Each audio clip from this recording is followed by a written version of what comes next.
Okay, so today is day 2, and I did not expect to go back, but I'm going back to the event, and in one way I'm actually kind of grateful that I get to go back, because everything that I shot, or the interviews that I shot yesterday, like you already know, I couldn't choose them. I'm still bummed out about that, but I'm just like, God knows what he's doing. I don't know what kind of good stuff can come out of this, because Brace and Gio will not be at the event today, so I don't know. But yeah, people are looking at me because I'm vlogging on the street. One thing that this thing taught me was that when you're disappointed and you want to give up, that's the time that you have to keep going. So we're gonna keep going today. I don't know what's gonna happen, what's gonna be the bright side of this, but we're gonna keep going. Yeah, we're gonna keep going. Whoop-de-doo. Hey guys, I just wanted to give y'all a quick review of the second day, because turns out that I was totally different from day 1. I felt like the atmosphere there was freer. There was also a different program. I felt like they had a certain program, but they had 2 workshops of 2 hours, which wasn't enough. So they, I think, sliced the program in half, if that makes sense. But there was a totally different panel.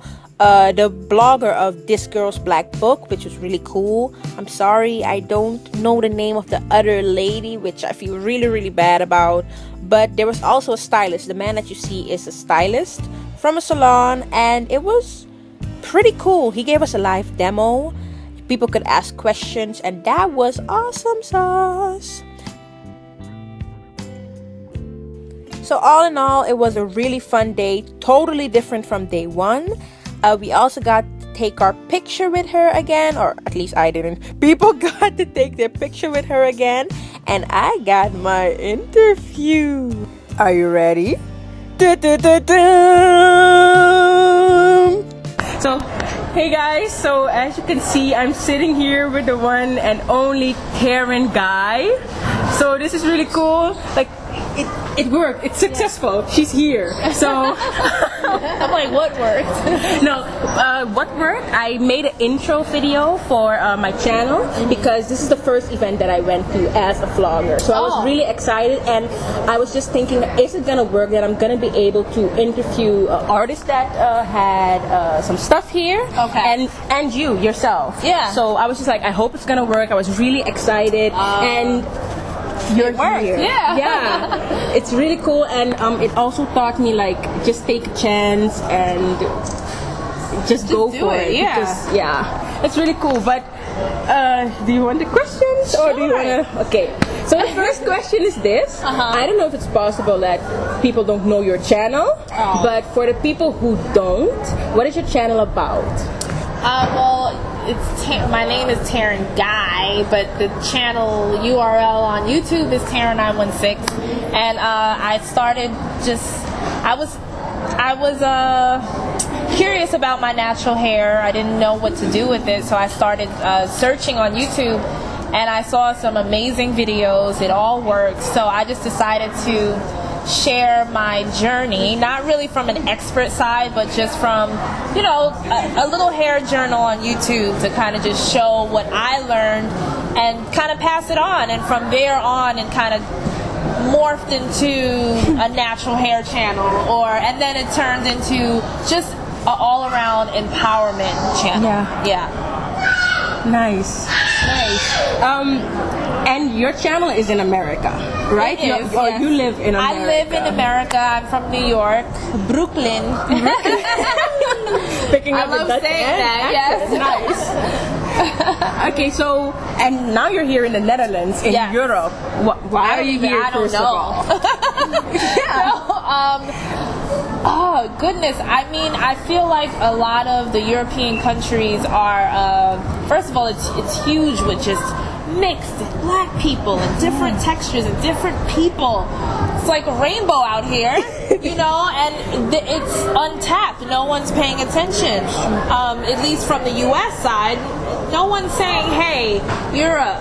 You need some product, you need some attention and some education on certain things. So I feel like, you know, it's up to you guys to search for it, but there needs to be something brought here. Supplier. So I wanted to come and meet, you know, in person the people that follow me here. That's boss. Yeah, and on top of that, just kind of bring a piece of what I'm passionate about, person to person, here. So I'm glad I'm here. It's great that you're here because, like you said, not a lot of people think to make that step, and I think it takes boldness to not only take that step but to allow yourself to believe in the magnitude of that idea. Yeah. How was that for you to allow yourself to believe that it was possible? Ooh, I think it's all a process. I don't think I would have been here like last year.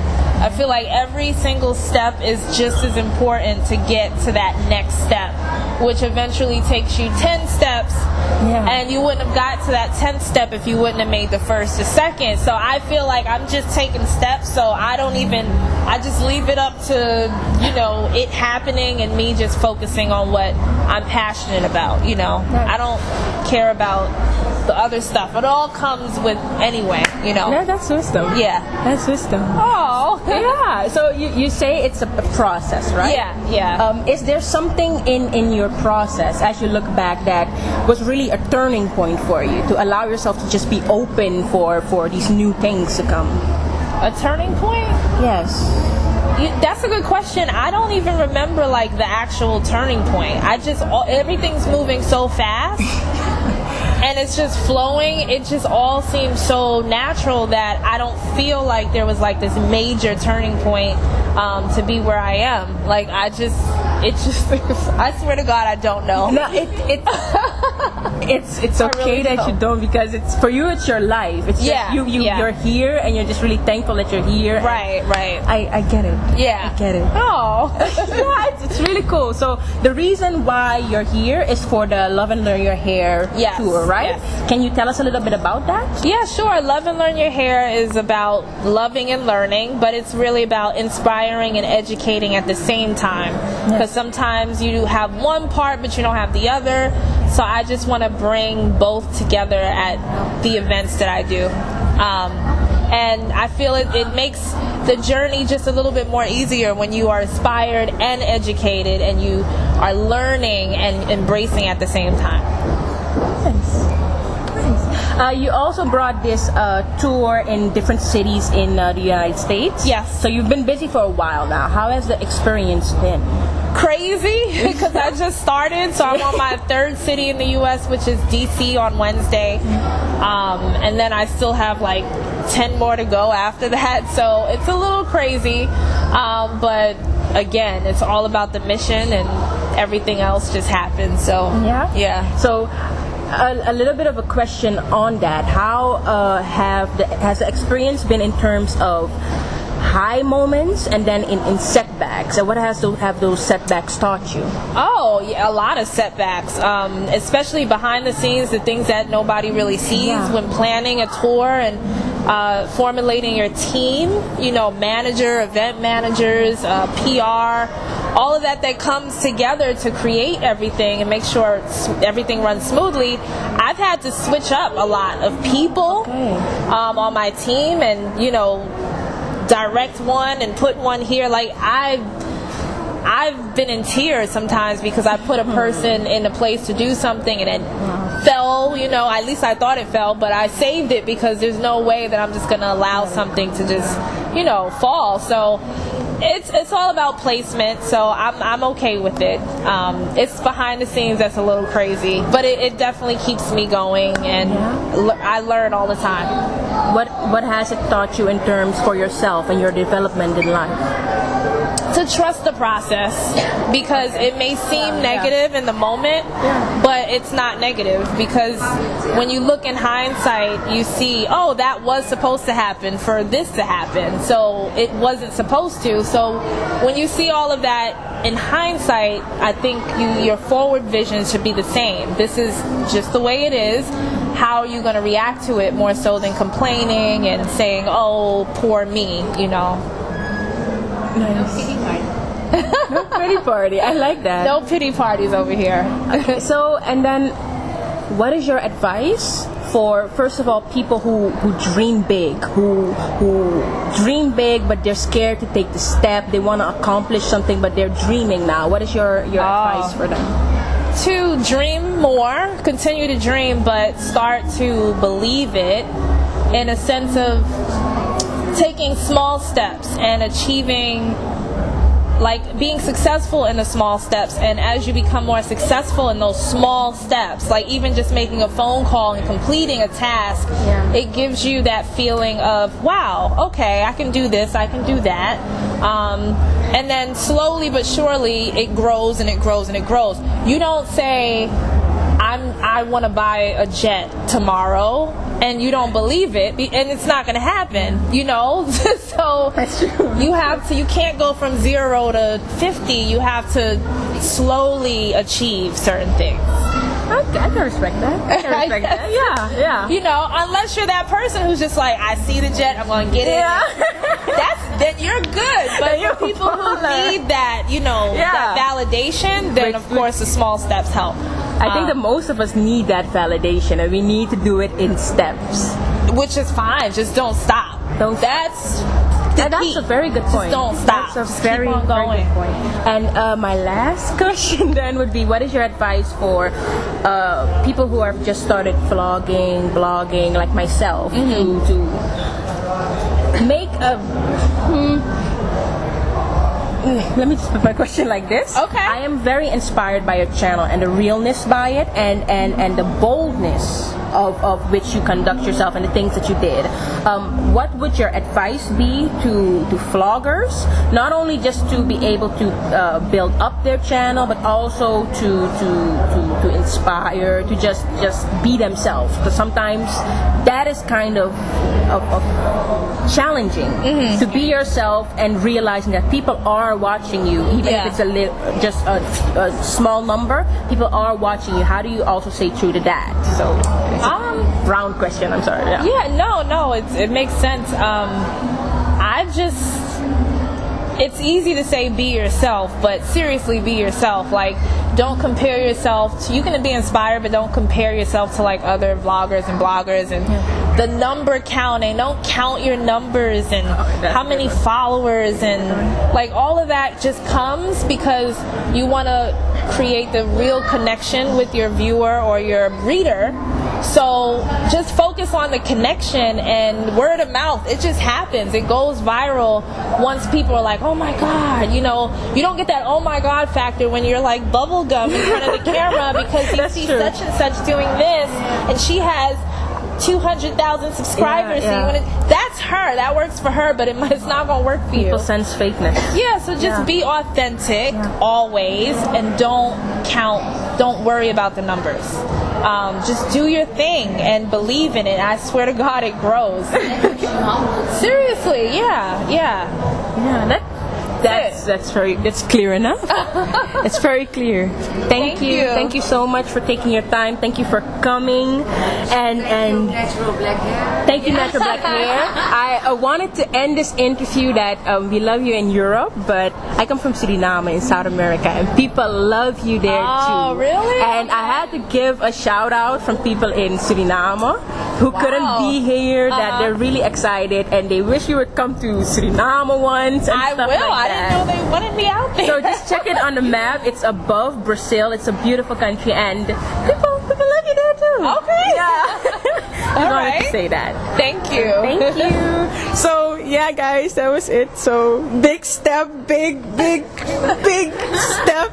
So yeah, I'm happy. Okay. So it worked, and this is how I feel right now. No lie.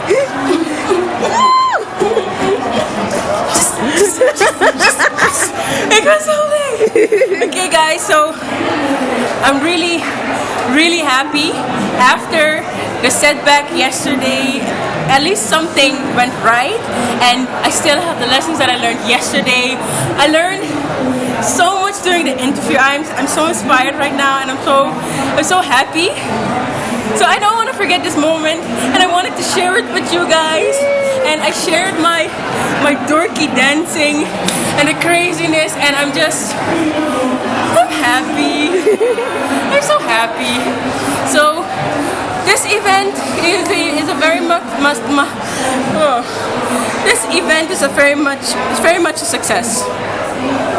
We learn a lot. Take risks. Have guts. Just do it. And be genuine. So okay, so I'm home after day 2 and I'm happy. I'm really happy. My battery is about to cut off, so I'm just gonna keep it short. I'm really happy. Today was a blessing. Today was really good. Brace and Kyo were not in the building, so I wasn't able to get that back. But God knows what He's doing. Still, I was able to interview TAREN. I was able to have that victory for myself, to set a goal and to just keep going. I'm just really happy. The lessons that I learned today, the people that I met, the people that got to see me. If you met me at the event, please leave a comment here. I would love to hear from you. And it was really cool. I'm just really happy. I'm happy about the fact that there were so many people there who took me seriously. That was a huge difference. People take you seriously as a vlogger, and I'm not used to that. I'm really happy. I'm just over the moon. God has been so good. Just a blessing, and I'm happy. Now it's just like I'm happy. I'm happy. It wasn't without setbacks, but I've learned from them and I'm growing. So yeah, I'm so happy. I'm happy. The event was a success, if you ask me. I wasn't able to see everything because there was so much. It was really cool. Pearl events, Amy, if you're watching this, keep going. It was really good. There should be more events like this, so keep going, don't give up. It was a really cool event, a cool concept, and it was executed great. So I am very pleased. So yeah, so guys, that was my adventure. Yeah, I'm happy.